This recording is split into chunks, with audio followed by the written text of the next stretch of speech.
Let's turn, gentlemen, to Iraq. Al-Qaeda taking over Ramadi, Fallujah. I mean, I can remember vividly, as I'm sure you both can, the troops we lost in taking those cities and holding those cities.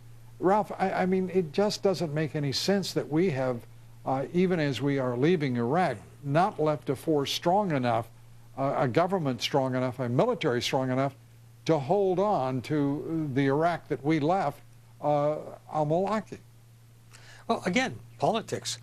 Obama declared he knew nothing about strategy or foreign policy of the military, but because Iraq was Bush's war, Obama declared that the bad war, even though Iraq has strategic importance.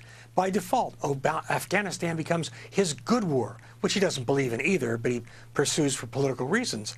Well, yes, when his precipitous flight from Iraq spat on the graves of our soldiers and Marines who died and were maimed in fighting for Fallujah in 2 battles. And, you know, imagine, Lou, how different the entire Middle East might be today had Obama left a small residual force in Iraq. There'd be no superhighway for terrorists from Tehran to the Mediterranean. Iraq, our relations with Iran would be different. Syria would be different. We'd be respected. He threw it all away. Andy, as you look, you've written extensively on this contest between the radical Islamists and Western civilization, and of course specifically the United States. How does this resolve itself now?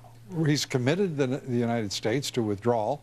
We are seeing the overrunning of Iraq by Al-Qaeda. There will be a further conflict between Sunni and Shia. We understand that.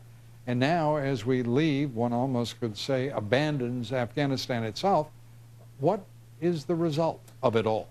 The result is that we leave behind a situation which replicates the late 1990s, where Al-Qaeda is able to establish confident safe havens from which they can project force and attack the West.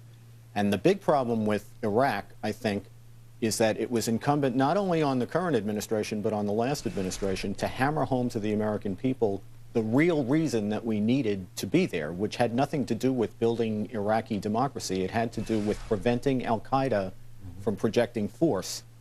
Without having made that political case, I think we've sort of laid the groundwork for what we have now, which is a mess, and not one that's going to be resolved anytime soon. And to be clear, and I'd like you both just to answer very quickly because we're so far over on time. And Ralph, if I may start with you.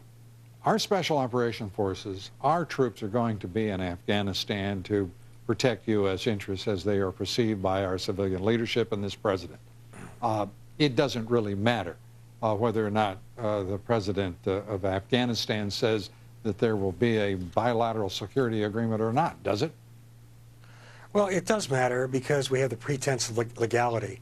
But if I just, can respond to the question you asked, Andrew, as well. When we leave Afghanistan as well, having left Iraq, what we leave behind is a bloody mess, multi-layered civil wars. In Iraq right now, it's Shia against Sunni, Sunni against Sunni, tribe against tribe, moderates against Al-Qaeda. I mean, we are going to see a bloodbath in the Middle East in the coming years that will dwarf what we have already seen in Syria. We are seeing it, but if we're going to have our people there, we ought to give them rules of engagement that allow them to fight and defend themselves. Yes. I think that is a consensus amen.